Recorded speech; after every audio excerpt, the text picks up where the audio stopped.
तद्गुण लब्धे सरस्वती नमस्तुभ्यं वरदे कामरूपिणी विद्यारंभं करिष्यामि सिद्धिर्भवतु मे सदा। जय बोलो श्री अनंतानंद परमेश्वर भगवान की जय। वृषभादि वीरंच शंकर भगवान की जय। पंच परमेश्वर भगवान की जय। द्वादशांगी वाणी माता की जय। समस्त गंधर्व भगवान की जय। समस्त गुरुआचार्यों की जय। उमा समय आचार्य गुरुदेव की जय। गुरुराचार्य श्री सागर जी गुरुदेव की जय। गुरुराचार्य श्री गणपति जी गुरुदेव की जय। तीन कमलों कोटि मुराज की जय। अहिंसा में सनातन जैन धर्म की जय। प्लस को बंद कर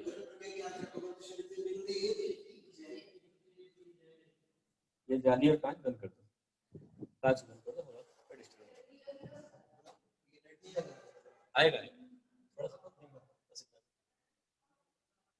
आइए आप सभी ने आज मोक्ष शास्त्र अध्याय 2 के 27 सूत्रों का एग्जाम दिया है। मेरा आपको बहुत सारा आशीर्वाद, आप सभी का मंगल हो और आप सभी सफलताओं को प्राप्त करें, ये मैं कामना करता हूँ। लेकिन जिन्होंने सही उत्तर दिए होंगे उन्हीं को सही उत्तर का सही इनाम मिलेगा, वरना तो आप कर रहे हैं, मेहनत बहुत अच्छे से कर रहे हैं। हम अगले सूत्र की ओर चलते हैं।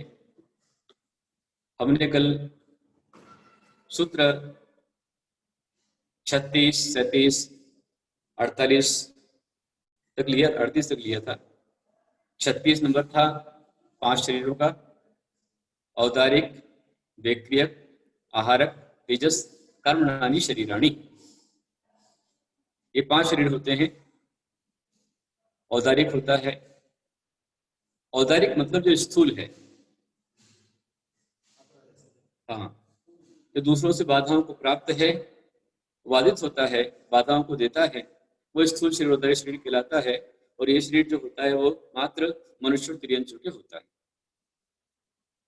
फिर विक्रिया जिसका उद्देश्य है, जिसमें 8 प्रकार की रीति आदि हो, विक्रिया हो, परिवर्तन करने की क्षमता हो, वह विक्रिय शरीर होता है और ये देवनार्यों के होता है।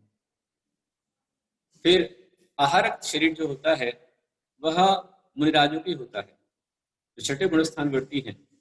ऐसे मुनिराज जब उनके विशुद्ध परिणाम होते हैं, कोई जिज्ञासा होती है या जगत कल्याण करना चाहते हैं, तब उनके आहारक उत्तर निकलता है, आहारक शरीर कहते हैं इसको। और तेजस और कार्माण, तो तेज का मतलब होता है शरीर में दीप्ति का होना, आपकी आत्मा में दीप्ति का होना, इस तेज शरीर कहलाता है। और कार्माण जो कर्मों का समूह है, जो काय रूप बना हुआ है, वो कर्माण शरीर कहलाता है। इस तरह 5 शरीर होते हैं। उसमें से आचार्य बतलाते हैं ये शरीर इस तरह के होते हैं कि एक से दूसरा सूक्ष्म है। औदारिक से वैक्रियक सूक्ष्म है, वैक्रियक से आहारक, उसके अपेक्षा तेजस और उसके अपेक्षा कार्मण, इनमें सूक्ष्मता है, लेकिन प्रदेश में अंतर है। तेजस से पहले औदारिक, वैक्रियक, आहारक, इनमें औदारिक से असंख्यात गुण प्रदेश जो होते हैं वो वैक्रियक में होते हैं, और वैक्रियक से असंख्यात गुण आहारक में होते हैं। आहारक से अनंत गुण तेजस में होते हैं, वो तेजस से अनंत गुण कार्बन में होते हैं। फिर अगला सूत्र हमने पढ़ा था अनंत गुणे परे, सूत्र नंबर 39, अनंत गुणे परे, अर्थात बाद के जो 2 हैं, तेजस और कार्बन, ये दोनों शरीर में अनंत गुणे प्रदेश होते हैं। परे मतलब बाद के। और क्या विशेषता इनके अंदर है, तो अगला सूत्र आता है 40 नंबर का सूत्र है अप्रतिघाते। अप्रतिघाते इसका मतलब ये हुआ कि ये जो शरीर है ये तेजस और कार्बन प्रतिघात से रहित है। हाँ, ये प्रदेश ज्यादा होने के बावजूद भी कभी भी तेजस और कार्बन जो है ये घात को प्राप्त नहीं होते। कैसे? जैसे लोहा बहुत कठोर होता है, पर लोहे में अग्नि चली जाती है, प्रवेश कर जाती है, प्रवेश करके अग्नि लोहे को गला और जला देती है। तो प्रवेश करना जैसे अग्नि का हो जाता है, उसी प्रकार से जो तेजस और कार्बन है इतने सूक्ष्म है, अनंत प्रदेशी होने के बावजूद भी, ये कभी जो है वह प्रतिघात को प्राप्त नहीं होते, वज्र पटल को भी छेद करके बड़े आराम से बाहर निकल जाते हैं। इसलिए इन्हें कहा गया है अप्रतिघाते, प्रतिघात से रहित है। और विशेषता इनकी है अनादि संबंधी च, अनादि संबंधी च। 41 नंबर का सूत्र उसी के नीचे है। अनादि संबंधी च का मतलब होता है कि जो दोनों शरीर इनका अनादिकाल संबंध है। च से अनादि भी है और सादि भी है। कार्यकरण संबंध अपेक्षा अनादि संबंध है। अनादिकाल से ये तेज कार्बन शरीर हर एक जीव के साथ में है ही है, और जब तक कर्म है तब तक का संबंध रहने ही वाला है। इसलिए इन्हें कहा गया अनादि संबंधी च। फिर दूसरा सूत्र बनता है सर्वस्य, 42 नंबर का है सर्वस्य।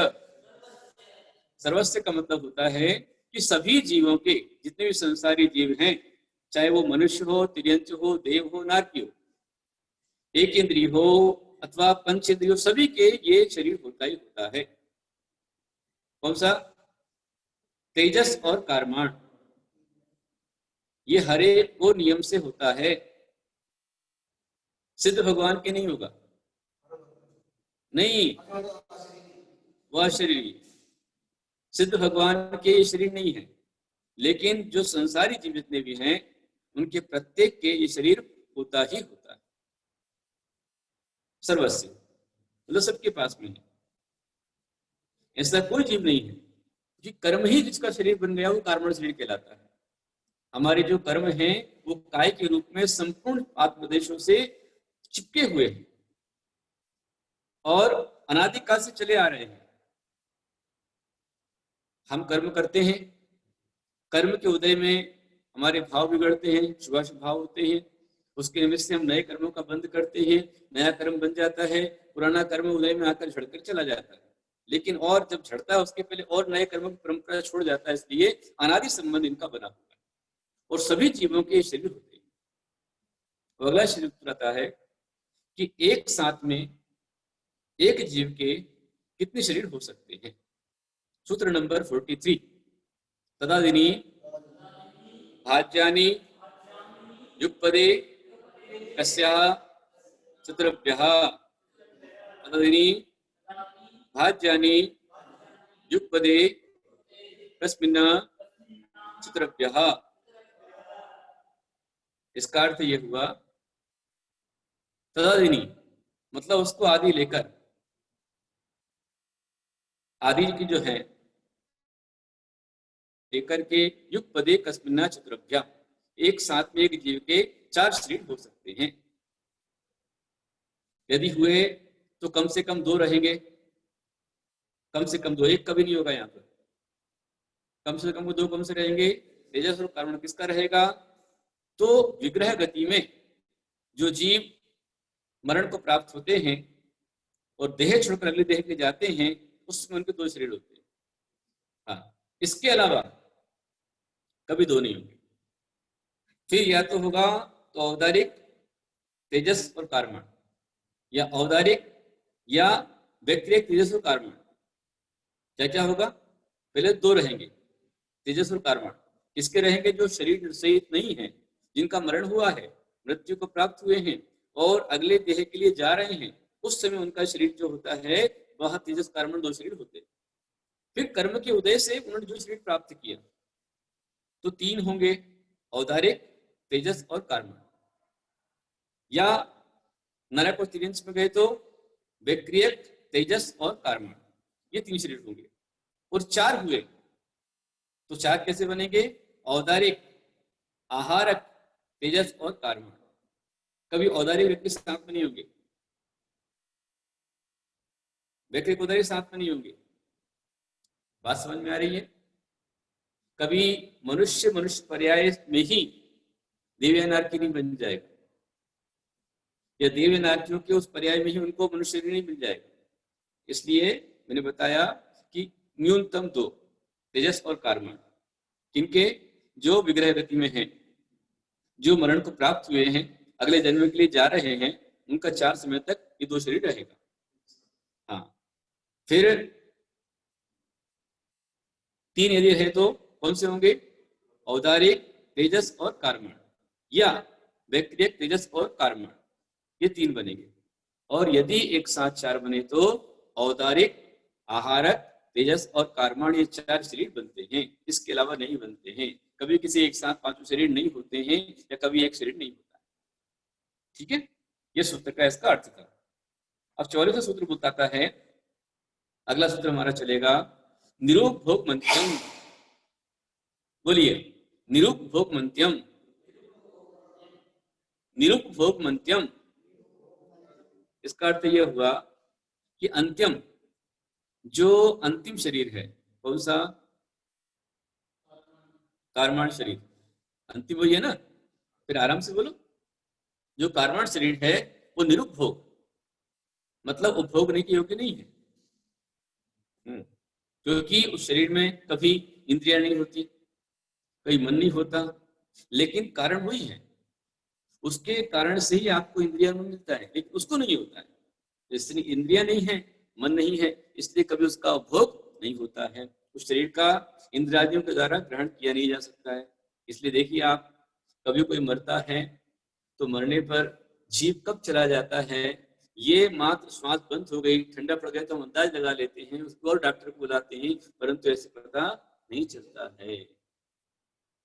जीव निकल के जा रहा हो तो शरीर को, जीव को कोई देख नहीं पाता है, और कर्म शरीर को कोई देख नहीं पाता। ये कहने का तात्पर्य।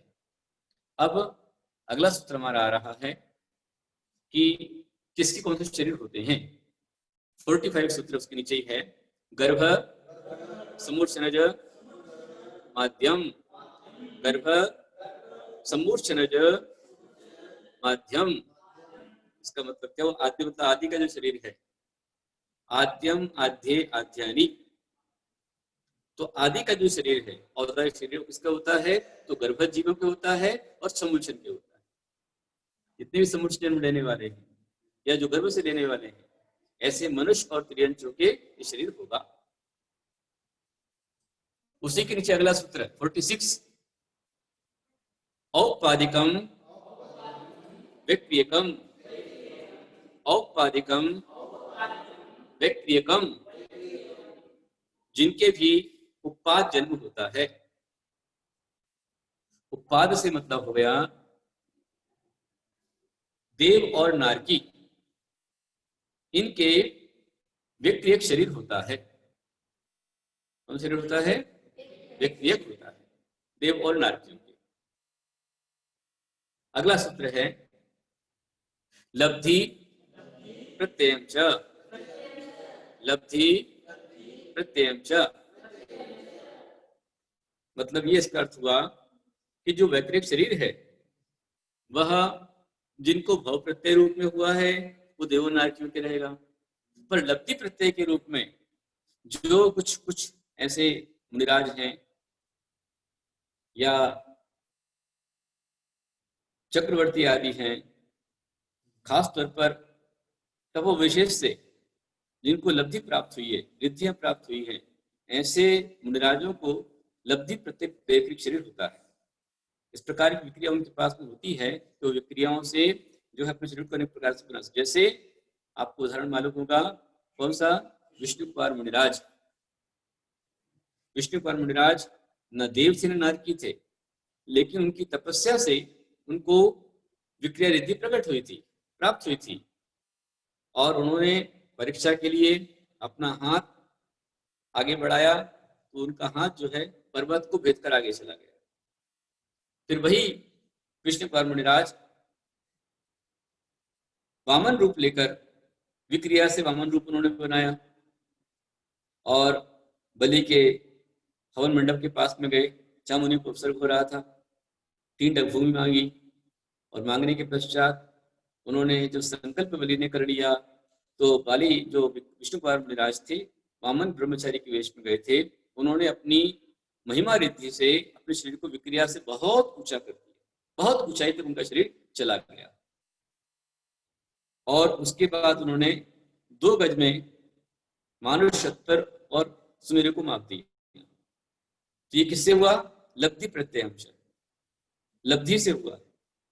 ऐसे ही अनेक अनेक रूप भगवान जो हमारे मुनिराज हैं, रिद्धि संपन्न हैं, तीर्थंकर आदि हैं, इनकी उस प्रकार की रिद्धियां होती हैं विक्रिया रिद्धि में। वो चाहे तो अपने आप को पत्ते से भी हल्का बना सकते हैं, हवा से हल्का बना सकते हैं, और विशेष वज्र से भी भारी बना सकते हैं, कठोर बना सकते हैं। छोटा, बड़ा, हल्का, पतला आदि आदि की विक्रिया रीति जो है ये लब्धि से भी प्राप्त होती है। किनको प्राप्त होती है? तो जो मुनिराज हैं उनको प्राप्त होती है।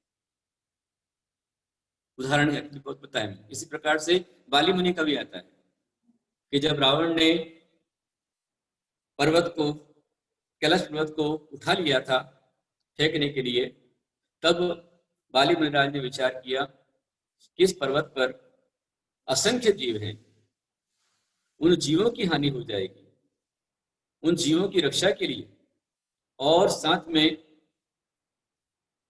भरत चक्रवर्ती के द्वारा बनाए हुए 72 जिनालय त्रिकाल चौबीसी के, उनकी रक्षा के लिए बाली मुनिराज ने विक्रिया रीति का प्रयोग किया।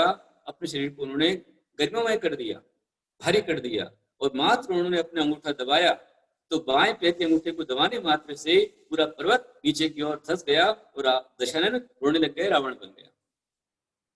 तो ये क्या उदाहरण है? विक्रिया रिद्धि लब्धि प्रत्ययम च, तो मुनिराजों को लब्धि भी प्राप्त होती है। तो ये लब्धि प्रत्यय हो गया, और भव प्रत्यय देवनार्कियों को होता है। इसी प्रकार से अगला सूत्र ला रहा है। हाँ, लब्धि मतलब प्राप्ति, तो लब्धि के कारण भी हो सकते, मतलब कारण, तो लब्धि कारण से ही प्राप्त होता है। ये अपवाद सूत्र है। हाँ, प्रत्यय मतलब प्राप्ति होना, कारण मतलब, प्रत्यय मतलब कारण, च मतलब और। तो एक सूत्र आया था कि जो औपाधिक जन्म वाले हैं, देव और नारकी हैं, उनको तो नियम से यह शरीर होते ही विकसित होता है उनको। है कौन सा? हाँ बिल्कुल, 47 नंबर का जो सूत्र है, हाँ उसी संबंधित है, संबंधित। तो मैंने आपको बताया कि जो देव और नारकी हैं उनको तो प्राप्त होता ही है, नियम से भाव प्रत्यय हो गया, और जो मुनिराज आदि हैं उनको लब्धि प्रत्यय होता है। तो एक बात और आती है कि जो चक्रवर्ती हैं, ये नारायण आदि हैं, ये विक्रिया करते हैं। तो विक्रिया किसमें गिनी जाएगी? उनकी विक्रिया जो होगी वो औदारिक संबंधी ही होगी, अन्य दूसरी नहीं हो सकती। इसलिए औदारिक शरीर में उसको ग्रहण किया जाएगा, उससे अलग नहीं माना जाएगा। अगला सूत्र बनता है तेजस्मपि। तेजस्मपि 47 सूत्र है कि तेजस्मपि मतलब इसी प्रकार से तेजस शरीर भी जो है, यूं तो हर एक को शरीर है, लेकिन रिद्धि से तेज शरीर प्राप्त होता है। इसमें तेजस दो प्रकार का होता है, अनिसरणात्मक और निसरणात्मक। जिसका अनिसरण ना हो, मतलब जो आपके साथ तेज बना हुआ है, वो अनिसरणात्मक है। हाँ, हर एक के साथ में, इसलिए अनिसरणात्मक है वो। और इसके अलावा निसरणात्मक, वो दो प्रकार का होता है। हाँ, रिद्धि वाला तेजस, रिद्धि से जो होता है, अशुभ तेजस और शुभ तेजस। वो शरीर तो है, लब्धि प्रत्यय वो भी रिद्धि से प्राप्त हुआ है, लब्धि प्रत्यय हो गया, वो रिद्धियों से प्राप्त हो रहा है। तो अशुभ तेजस और शुभ तेजस, जिनके अशुभ तेजस रिद्धि प्राप्त होती है, ऐसे मुनिराजों के होगा या मुनिराज के? संसारी को नहीं होगा।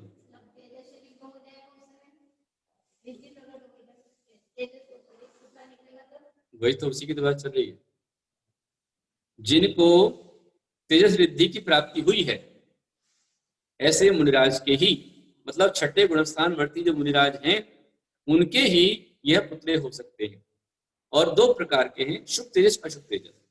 तो जिनको किसी निमित्त से क्रोध आ जाए, भयंकर उनके ऊपर उपसर्ग हो, और क्रोध में उनके बाएं हाथ से, लेफ्ट साइड से,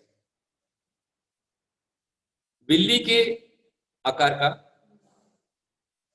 और सिंदूरी लाल कलर का बाएं शरीर से पुतला निकलता है और वो 12 योजन लंबा होता है और 9 योजन चौड़ा होता है।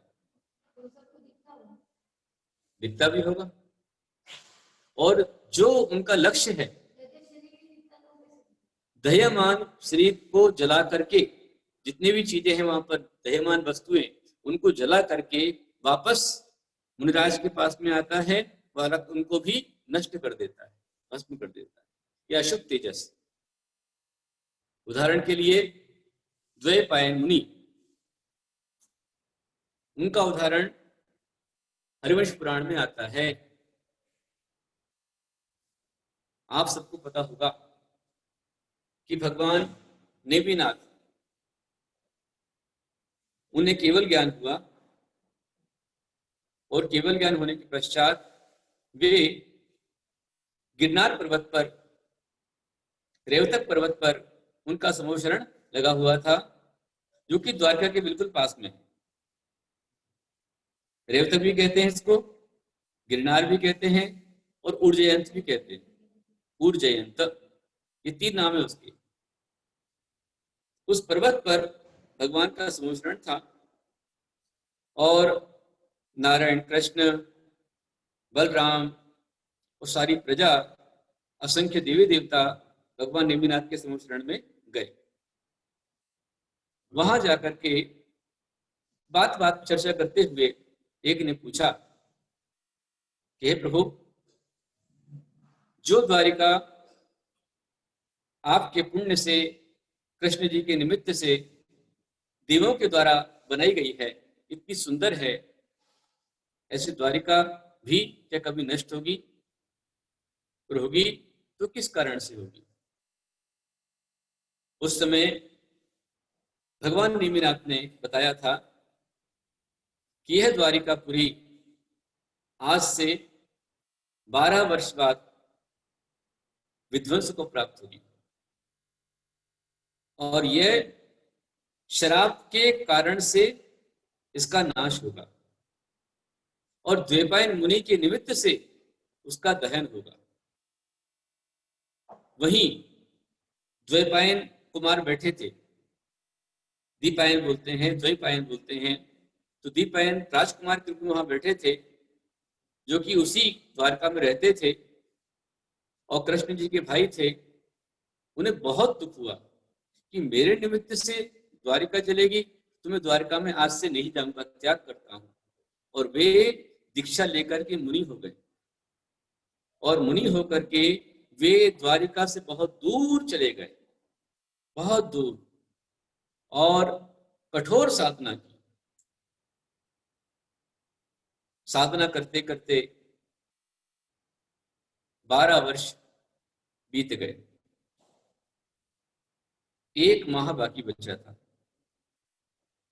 क्योंकि आपको पता ही है कि हर 3 साल में एक लीप ईयर आता है। जैसे अभी 2020 में 13 महीने का साल है ये। इसमें 12 महीने नहीं, पूरे 13 महीने हैं।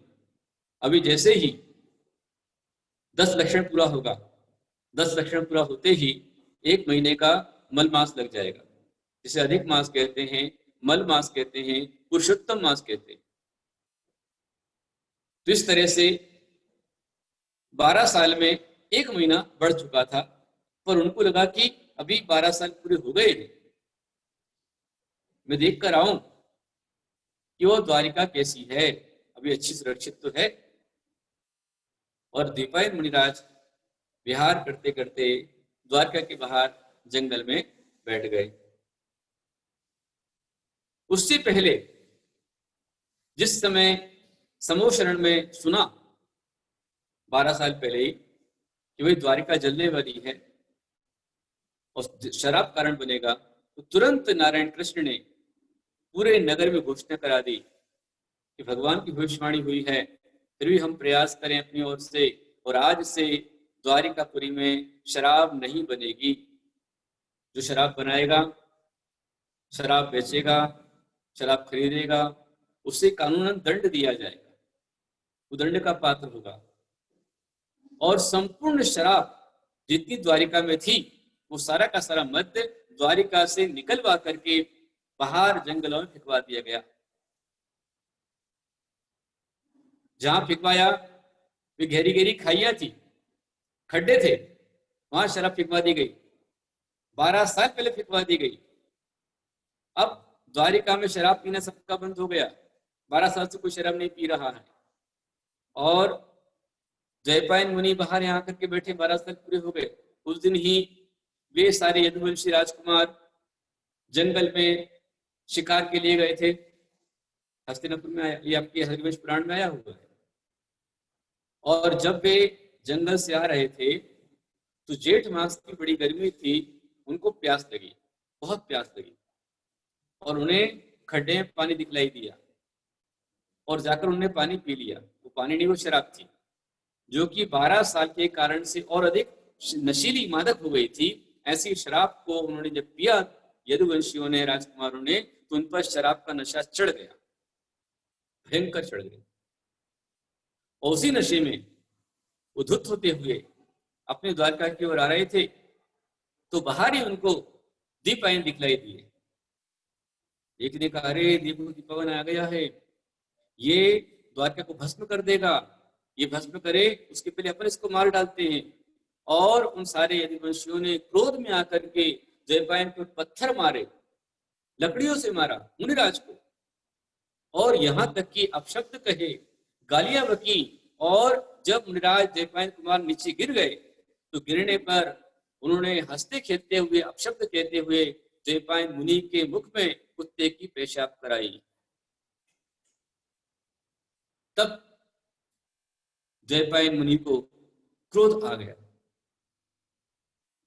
वे मुनि थे, भावलिंगी मुनि थे, छठे गुणस्थान वर्ती थे, उनको रिद्धियां प्रकट हुई थी, सम्यक दृष्टि रत्नत्रय के धारी थे, पर रिद्धि थी अशुभ तेजस। क्रोध आ गया तो क्रोध आने पर उनके बाएं कंधे से अशुभ पुतना निकला और वो निकल करके द्वारिका को जलाने लग गया। उस समय नारायण कृष्ण और बलराम, उन्होंने पहले ही 12 साल पहले ही ये कह दिया था कि तीर्थंकर भगवान की भविष्यवाणी कभी असत्य नहीं हो सकती, इसलिए जो भी दीक्षा लेना चाहें, आत्म कल्याण करना चाहें, वो कर सकते, मेरी परमिशन है। तो अनेक लोगों ने दीक्षा ले ली, फिर भी जिनकी मोह था, संसार अनंत था, राग था, उस वहीं पर थे। तो द्वारिका धू धू करके जलने लग गई। कृष्ण जी ने, बलराम ने अपने हल रत्न आदि के माध्यम से समुद्र का पानी ले लेकर के और द्वारिका पर डाला अग्नि को बुझाने के लिए, लेकिन जो पानी डाला गया वो पानी भी पेट्रोल बन गया। पानी से आग बुझती है और वो पेट्रोल बन गया, आग और भड़कने लग गई। तब उन्होंने एक विक्रिया से विशाल रथ बनाया, वो रथ में लेकर के वह पूरी प्रजा को, सबको लेकर के बाहर निकलने लग गए। तो रथ धंस गया, घोड़े हतप्रभ हो गए। वे दोनों बलराम और कृष्ण ही उसको रथ को लेकर आगे बढ़ने लग गए। तो आकाशवाणी हुई, इस द्वारिका से अब सिर्फ 2 ही बचकर जाएंगे। जिनने क्षमा मांगी है, बलराम ने क्षमा मांगी थी, कृष्ण ने क्षमा मांगी थी, इसलिए 2 ही बचकर जाएंगे और कोई नहीं बचेगा। तो ये उदाहरण हमारे हरिवंश पुराण में इसी रिद्धि का आता है, अशुभ तेजस। पद्म पुराण में भी इसका उदाहरण मिलता है। पद्म पुराण में दंडक राजा का जो पूरा राज्य जला था, इसी प्रकार से जला था, वहां भी उदाहरण आता है, तेजस रिद्धि का आता है। तो ये अशुभ तेजस का उदाहरण है। इस प्रकार शुभ तेजस, शुभ तेजस में क्या होता है कि जिनकी मुनिराज के तेजस रिद्धि में शुभ रिद्धि होती है, उनके मन में जब दुष्काल को दूर करने की भावना आती है, किसी के रोग निवारण की भावना आती है, किसी के संकट निवारण की भावना आती है, या मन में कोई जिज्ञासा उनकी होती है, तब जिज्ञासा के समाधान के लिए वे मुनिराज उनके सीधे हाथ से, राइट हैंड से शुभ तेजस उत्पन्न करता है। वह भी 12 योजन लंबा होता है, जो जुड़ा होता है, लेकिन वो बिल्कुल सफेद होता है। और जहां मुनिराज का चित प्रदेश है, वहां पर सुविष्ट करके, हरियाली करके, शांति दे करके, उनकी जिज्ञासा समाधा करके वापस आ जाता है और समा जाता है। तो ये 48 नंबर की रिद्धि का सूत्र था, तेजस्मपि, इसको मैंने आपको बताया। अब अगला सूत्र हमारा है, वो सूत्र है हमारा 49, शुभम विशुद्ध मव्याघाती चाहारकम मत संयतस्यैव। शुभम विशुद्ध मव्याघाती चाहारकम प्रमत्त संयतस्यैव। आहारक पुतला, आहारक शरीर, उसकी परिभाषा बताइए, उसका स्वामी कौन? शुभम, जिनके शुभ परिणाम हैं। विशुद्ध, जिनके विशुद्ध परिणाम हैं। उनके निमित्त से जो विशुद्ध है, विशुद्ध कार्य के लिए निकला है। विशुद्ध कार्य मतलब या तो सुविष्ट करने के लिए, जन कल्याण के लिए, अथवा जिज्ञासा होने पर उसके समाधान के लिए। इसमें अंतर इतना ही है, तेजस, तेजस रिद्धि के उदय से प्रकट होता है, और आहारक, आहारक रिद्धि के उदय से प्रकट होता है। तो आहारक में शुभ है, विशुद्ध है, मव्याघाती, और किसी से भी विवादा को प्राप्त नहीं होता। चाहारकम, आहारक शरीर होता है, और किसके होता है? प्रमथ संयत सेवा, जो प्रमथ संयत मुनि छठे गुण स्थान वर्ती हैं, उनके ही यह आहारक शरीर निकलता है। इस तरह से आज हमने 5 शरीरों की बात को समझा। 5 शरीर होते हैं, औदारिक, व्यक्तियक, आहारक, तेजस और कार्मण। इनमें से ये अगले अगले शरीर जो है सूक्ष्म सूक्ष्म होते हैं। आदि के 3, औदारिक, व्यक्तियक, आहारक, एक दूसरे से असंख्यात गुणा प्रदेश अधिक इनका होता है।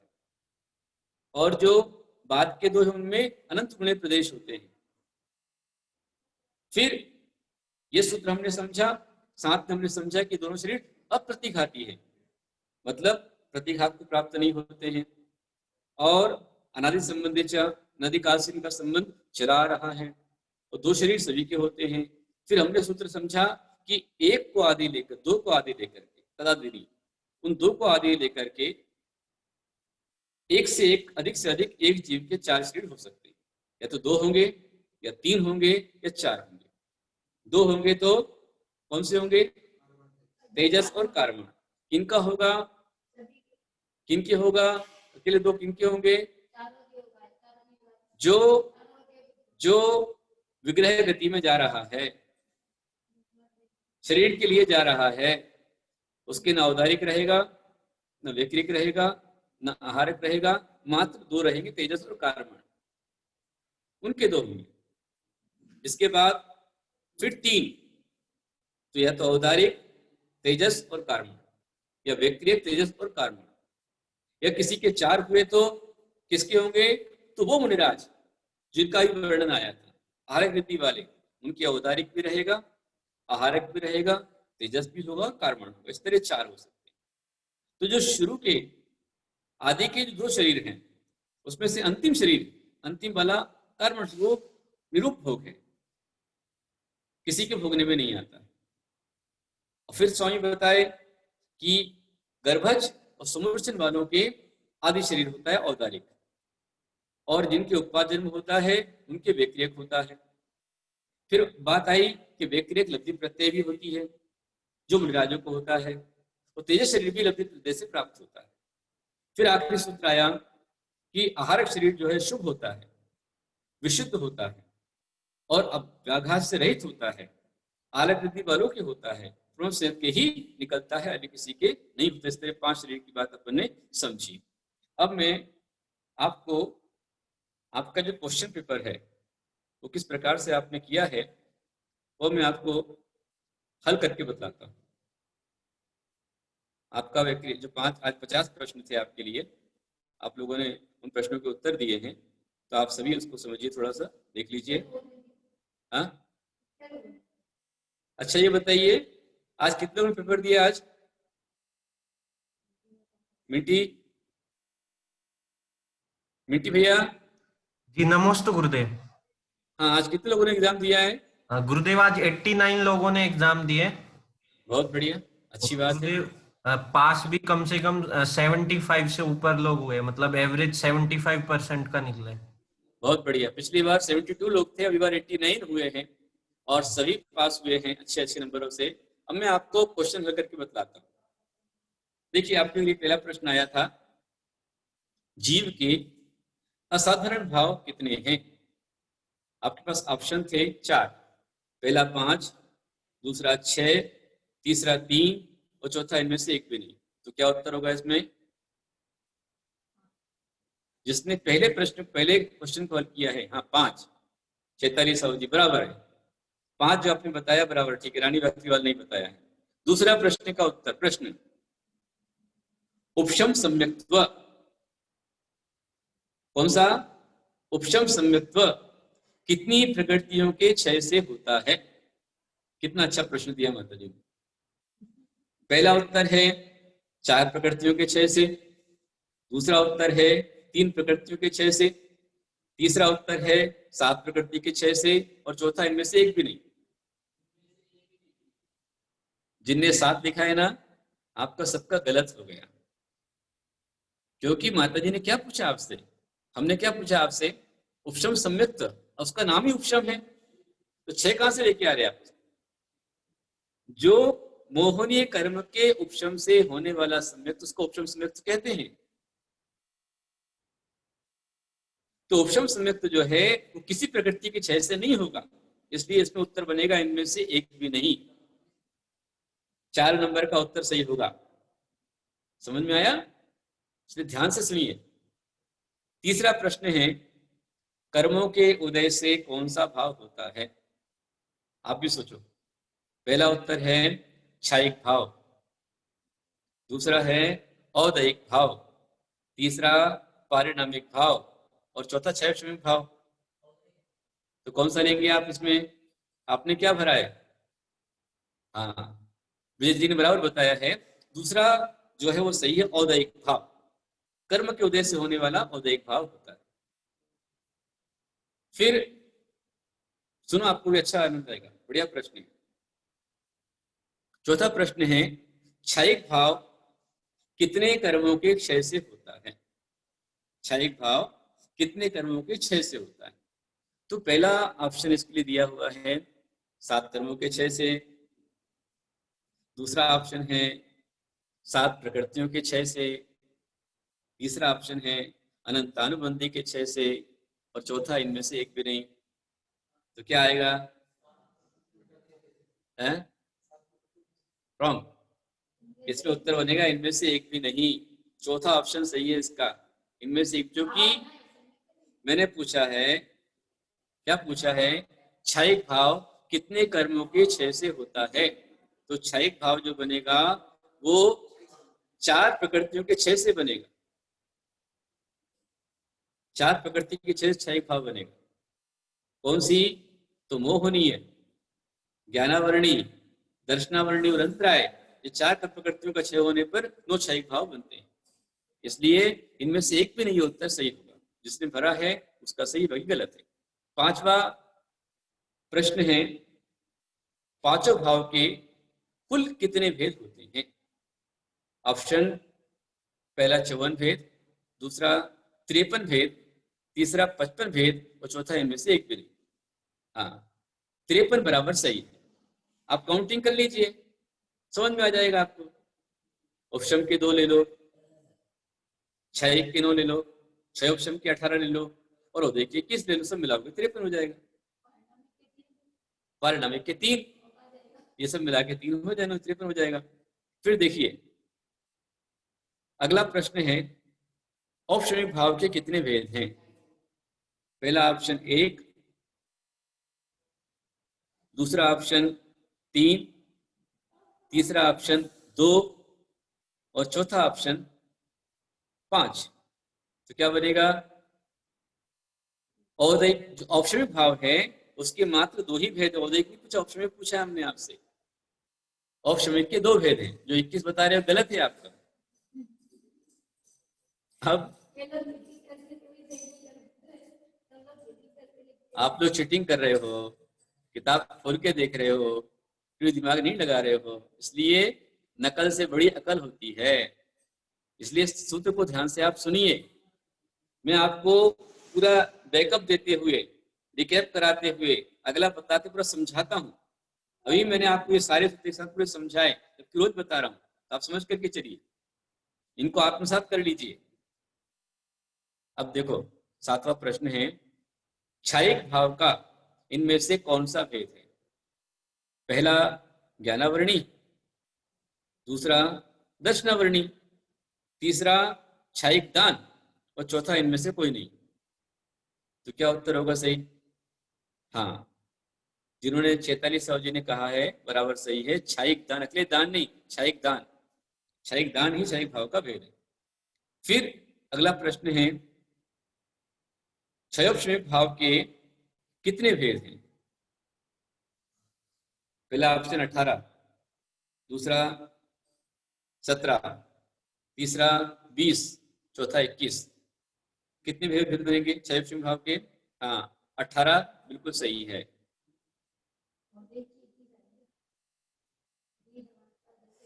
फिर 9वां नंबर का सूत्र, क्षयोपशमिक भाव का इसमें से कौन सा भेद है? उसमें एक आ गया, पहला नंबर कुमति, फिर दूसरा केवल दर्शन, तीसरा क्षायिक चारित्र, और चौथा इनमें से कोई नहीं। तो क्या आएगा इसमें? हाँ, बराबर है, फर्स्ट कुमति ज्ञान जो है वो क्षैविक भाव का ही भेद है। बराबर, जिसने किया उसका सही मिल जाएगा। और आपने क्या लिखा, आप जानो क्या टिक किया आपने? कितना इजी हो चुका है। आप पढ़ते जाइए, क्लिक करते जाइए, पुश करते जाइए, उत्तर प्राप्त करते जाइए। 10वां नंबर क्वेश्चन है, औदैहिक भाव के कितने भेद हैं? पहला ऑप्शन 20, दूसरा 21, तीसरा 22, और चौथा 23। तो क्या आएगा? जो दो बोल रहे हैं उनका गलत है, और 21 जो बता रहे हैं उनका सही है। 21 होते 21 भेद। फिर अगला प्रश्न है, औदैहिक भाव में कितनी गतियां ली हैं? कितनी? पहला ऑप्शन 4, दूसरा ऑप्शन 3, तीसरा 1, और चौथा 1 भी नहीं। बराबर, तो आप जो बता रहे हैं कि गति जो है वो कर्म के उदय से ही मिलती है, इसलिए चारों गति उसमें आ जाएगी। सही उत्तर है। 12वां प्रश्न है, लेश्या कितनी होती है? लेश्या आप जानते ही है। पहला ऑप्शन 5, दूसरा 4, तीसरा 6, चौथा 7। कितनी हो गई? जो 66 लिखने गलत हो जाएगा आपका, सिर्फ 6 है। 66 तो ऑप्शन ही नहीं था वहां पर, सिर्फ ये इतनी थे। फिर 13वां प्रश्न है, मनुष्य गति में कितने वेद होते हैं? मनुष्य गति में कितने वेद होते हैं? तो यहाँ पर बताया, पहला 3, दूसरा 1, तीसरा 4, और चौथा 1 भी नहीं। बराबर, 3 गति 3 वेद होते हैं। फिर 14वां प्रश्न है, परिणय भाव के कितने भेद हैं? 10 भेद, 15 भेद, 4 भेद, 3 भेद। हाँ, जो बता रहे 3 उनका सही है। 15वां प्रश्न है, भव्यत्व भाव किसे पाया जाता है? भव्यत्व भाव किसे पाया जाता है? अजीव में, या जीव में, या मंदिर में, या इनमें से किसी में नहीं? हाँ, जीव आपका उत्तर सही। आपने लिखा होगा तो आपको नंबर मिल जाएंगे। फिर 16वां प्रश्न है, जीव का लक्षण क्या है? पहला उपयोग लक्षण, या सदुपयोग लक्षण, या शुभोपयोग लक्षण, या दुरुपयोग लक्षण? हाँ, उपयोग लक्षणम, सदुपयोग नहीं बनेगा, उपयोग बनेगा। फिर 17वां प्रश्न है, ज्ञानोपयोग के कितने भेद हैं? उससे पहला 8 भेद, 7 भेद, 5 भेद, या इनमें से एक भी नहीं? क्या बनेगा? 8 भेद। जिसने स्वाध्याय किया होगा वो बराबर उत्तर दे पाएगा इसका। 18वां प्रश्न है, दर्शनोपयोग में कौन सा दर्शन आता है? पहला मति दर्शन, तीसरा दूसरा चक्षु दर्शन, मना परे दर्शन, या शुद्ध दर्शन? इसको पकड़ेंगे हम, तो इसमें दूसरा चक्षु दर्शन को पकड़ा जाएगा। बराबर सही उत्तर। 19वां प्रश्न है, जीव के कितने भेद हैं? जीव के कितने भेद हैं? 2 या 3 या 4 या 1, तो 2 भेद, संसारी और मुक्त। फिर प्रश्न पूछा आप संसारी हैं या मुक्त, तो पहला ऑप्शन मुक्त है, दूसरा संसारी है, तीसरा संसारी या मुक्त, चौथा इनमें से एक भी नहीं, तो क्या पढ़ेंगे हम पे? सिर्फ संसारी, 2 नंबर का सही उत्तर है। 21 नंबर में प्रश्न है संसारी जीव कितने भेद हैं? उत्तर 1, 10, 2, 1 भी नहीं, तो यहाँ भी 2 आ रहा है, बराबर आप तो सही दे रहे हैं।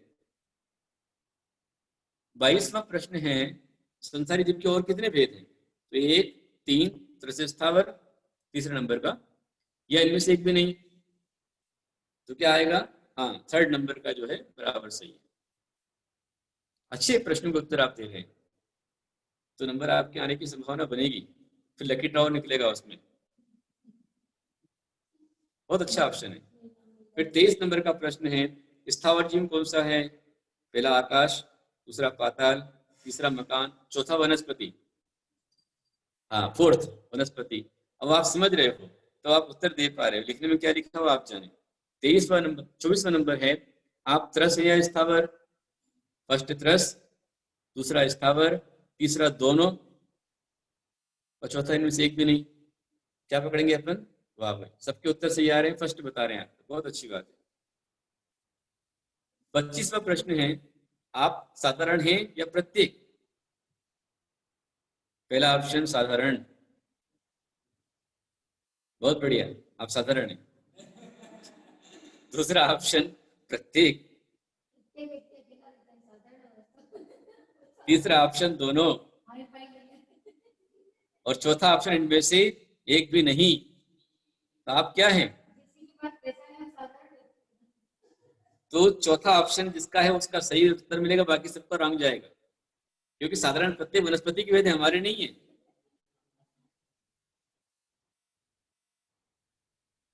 छब्बीस नंबर का प्रश्न है 3 इंद्रिय जीव त्रस है या स्थावर? देखिए, ये तत्वार सूत्र का स्वाध्याय आप कर रहे हैं तो इससे भी अपना ज्ञान बढ़ता है, इसलिए ध्यान से श्रद्धा से आप किए। ये मत समझिए कि टाइम पास हो रहा है, गुरुदेव टाइम पास करे, ऐसा नहीं है। आपको बता रहा हूँ, आपका शब्द और अच्छा बढ़ेगा इसके अंदर, इसलिए श्रद्धा भक्ति के साथ में आप सुनिए इसको। 3 इंद्रिय जीव त्रस है या स्थावर? तो पहला ऑप्शन है स्थावर, दूसरा ऑप्शन है त्रस, तीसरा संगी और असंगी। तो जो एक बता रहे उनका उत्तर गलत जाएगा, और जो 2 बता रहे उनका उत्तर सही बैठेगा, त्रस है। फिर 27वां प्रश्न है एक इंद्रिय जीव में कितनी इंद्रियां होती हैं? 1 इंद्री या 2 इंद्री या 3 इंद्री, या इनमें से एक भी नहीं, तो क्या आएगा? एक स्पर्श इंद्री, एक इंद्री उसको होती है।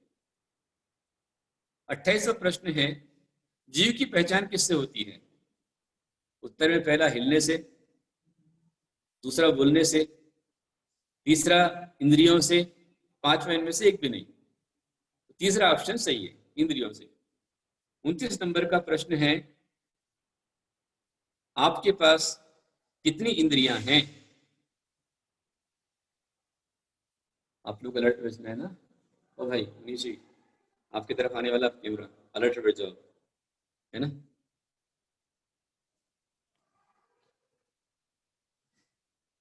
आप लोग क्यों हो गए?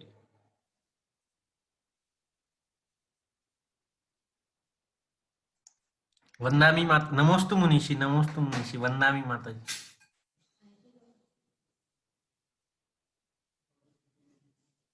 सब मिल गए आपको? वंदामी है, इच्छामी है, नमोस्तु, सब है यहाँ पर। तो देखिए आप,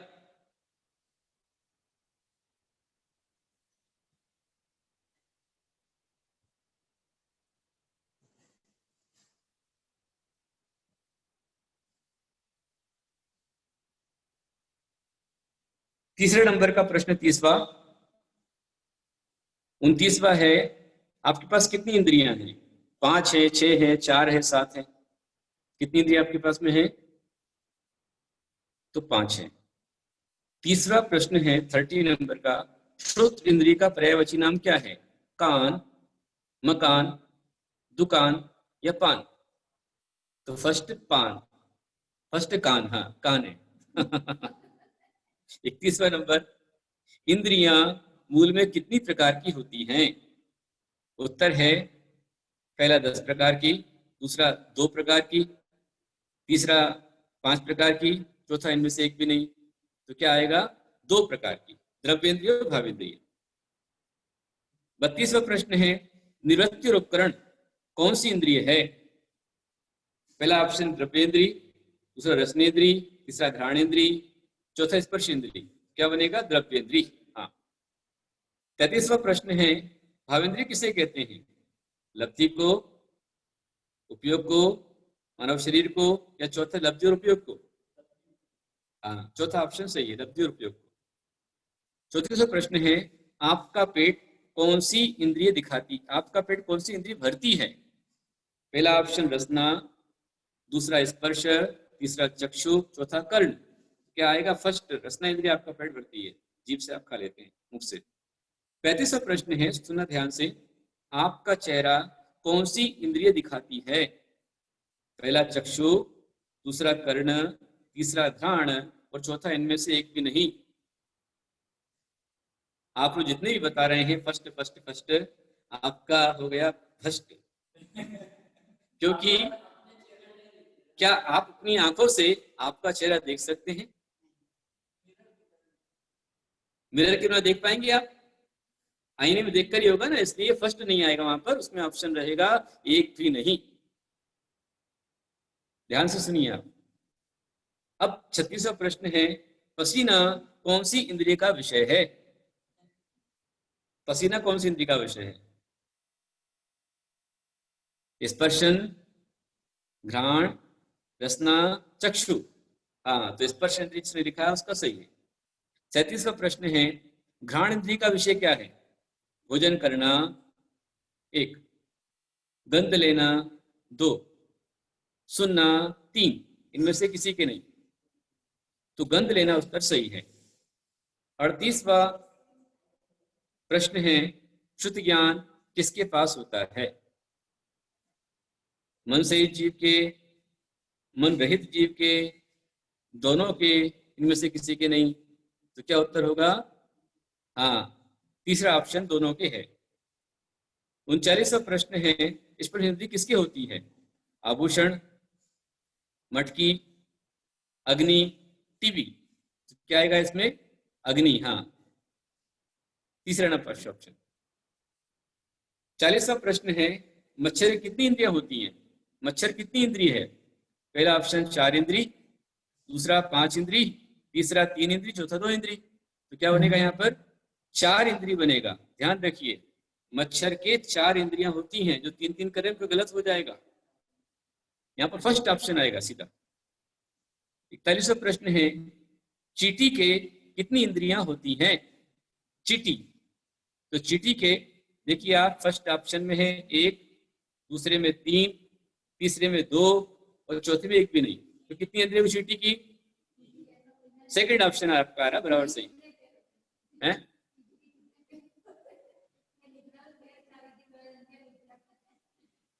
फिर 42वां प्रश्न है, मन सही जीव क्या कहते हैं? जो मन से क्या कहते हैं? असंगी, अमनस्क, संगी, या इनमें से एक भी नहीं। तो तीसरा ऑप्शन बनेगा संगी। 43 नंबर का प्रश्न है, मन रहित जीव क्या कहते हैं? जो मन से रहित क्या कहते हैं? तो संगी, असंगी, होशियार, इनमें से एक भी नहीं। तो क्या आएगा इसमें? सेकंड ऑप्शन, मन रहित वाले को असंगी बोलते हैं। जिसने 3 लिख दिया तो गलत हो गया। 44वां प्रश्न है, पेड़ में कितने मन होते हैं? पेड़ में कितने मन होते हैं? तो पहला 2 मन होते हैं, तीसरा 3 मन होते हैं, तीसरा 4 मन होते हैं, चौथा इनमें से एक भी नहीं। तो चौथा ऑप्शन बनेगा एक भी नहीं, क्योंकि पेड़ जो है वो एक इंद्र, इसके मन नहीं होता है। 45वां प्रश्न है, विरह गति में कौन सा योग होता है?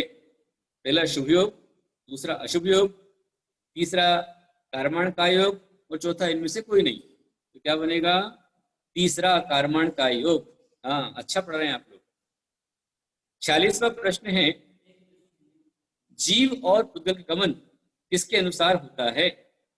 फर्स्ट ऑप्शन श्रेणी के अनुसार, दूसरा ऑप्शन ऊपर की ओर, तीसरा दाएं बाएं, चौथा जहां की हवा वहां पर। तो फर्स्ट ऑप्शन बनता है श्रेणी के अनुसार। 46वां प्रश्न है, यहां पर गमन से क्या ग्रहण करना है? उत्तर एक, टहलने को, दूसरा मरने के बाद गमन को, तीसरा ऊपर नीचे गमन को, चौथा इनमें से कोई नहीं। तो क्या बनेगा? दूसरा ऑप्शन सही है। 48वां प्रश्न है, शुद्ध पुद्गल परमाणु तीव्र गति से एक समय में कितने राजू गमन करता है? फर्स्ट ऑप्शन 14 राजू, दूसरा 30 राजू, तीसरा 1000 सीढ़ी, चौथा 28 दीप। तो क्या बनेगा? 14 राजू। 49वां प्रश्न है, मुक्त जीव की कौन सी गति होती है? फर्स्ट ऑप्शन सीधी, दूसरा टेढ़ी मेढ़ी, तीसरा तिरछी और चौथा इनमें से एक भी नहीं। तो क्या बनेगी? फर्स्ट सीधी गति बनेगी। अंतिम प्रश्न है, सिद्ध शिला की कौन सी गति होती है? सिद्ध शिला कौन सी गति होती है? सिद्ध शिला कौन सी गति होती है? नंबर 1 विग्रह गति, नंबर 2 अविग्रह गति, नंबर 3 सरल गति, नंबर 4 इनमें से एक भी नहीं। तो क्या बनेगा? जो लोग 1 बता रहे हैं या 2 बता रहे हैं या 3 बता रहे हैं, उनका उत्तर गलत है, क्योंकि सिद्ध शिला है, वो शिला है, शिला। क्या गति निकालोगे? तो चौथा ऑप्शन बनेगा इनमें से एक भी नहीं।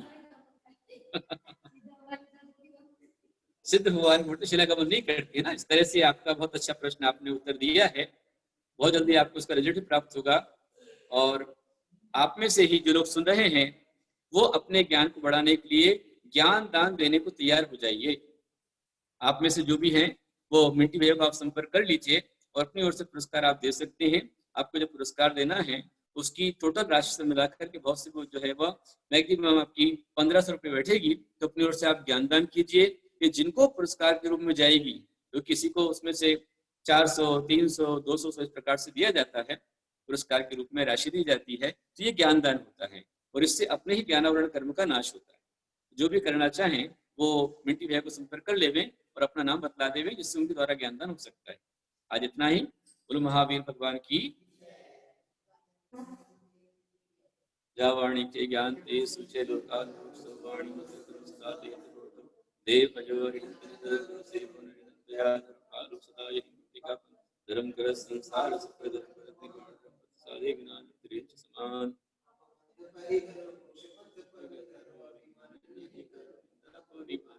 छोड़ो संसारी संग ज्ञान त्रिपुरा चरण सन्मति सगल संग बड़ो प्रकारी मुनि मन नमोस्तु गुरुदेव। सभी को जय जिनेन्द्र। कल या फिर परसों तक हम अपना जो परीक्षा का रिजल्ट है उसको डिक्लेयर करेंगे और उसी के साथ ही यदि किसी को ज्ञान दान में अपना नाम लिखवाना हो तो आप नितिन भैया से आप मुझसे संपर्क कर सकते हैं। अभी जो हमारा आज का जो हमारी परीक्षा हुई थी उसमें करीबन 89 लोगों ने जवाब दिए हैं और ऐसे ही सुबह जो हमारी प्रश्नोत्तर के ऊपर जो धीरज जी कासलीवाल जो भैया वो बनाते हैं एक प्रश्नोत्तरी, उसमें आज 80 लोगों के सही नाम आए थे। तो ऐसे ही धीरे धीरे वो भी इंक्रीज हो रहा है। तो उसमें भी किसी को ज्ञान दान में नाम लिखवाना हो तो आप बता सकते हैं।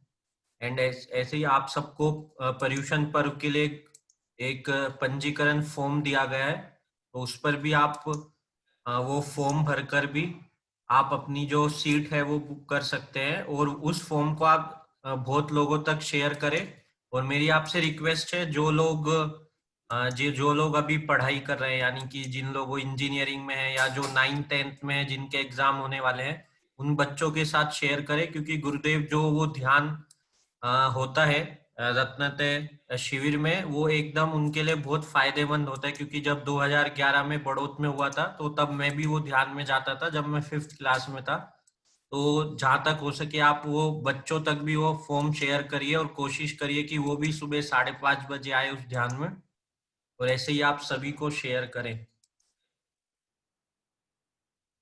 और उसी के साथ कल आचार्य श्री शांति सागर जी महाराज का जैनम जूम चैनल पर उनका सुबह पहले अभिषेक होगा इच्छा पूर्वक आदिनाथ भगवान का, फिर उसके बाद आचार्य शांति सागर विधान किया जाएगा। वो विधान भी आपको हमारे जितने भी वो है ग्रुप, जैसे तत्वात सूत का ग्रुप है, जय जिनवानी माता का ग्रुप है, भैरव पद्मावती माता का ग्रुप है, ऐसे हमारे 2-3 ग्रुप है, तो उसमें आपको वो पूरा जो विधान है मिल जाएगा। तो आप सब लोग घर पे भी शुद्ध वस्त्र पहनकर वो विधान करें।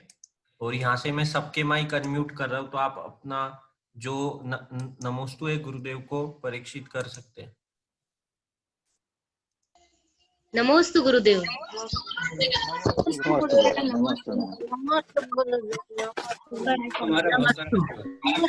बिल्कुल परम पूज्य प्रज्ञा योगी दिगंबर जैनाचार्य श्री गुप्तानंद जी गुरुदेव। नमोस्तु गुरुदेव। पेपर कैसा लगा आपको? पेपर आपको कैसा लगा? पेपर बहुत अच्छा लगा। नमोस्तु सबको अच्छा लगा ना? हाँ, अच्छा लगा मुझे। कठिन तो नहीं लगा आपको? हार्ड तो नहीं लगा? हाँ ठीक है, आशीर्वाद सबको, आशीर्वाद। गुरुदेव नमस्ते। करेंगे प्रतिगुण। नमोस्तु गुरुदेव। नमस्ते। नमोस्तु गुरुदेव। नमोस्तु गुरुदेव। नमोस्तु। सीन के टाइम पे दो बार दिखे। चलो देखिए नमस्ते नमस्ते गुरुजी। या ठीक है, दुसरं बोलते जाऊ नको, हसून जावं। जय जिनेन्द्र। जय जिनेन्द्र।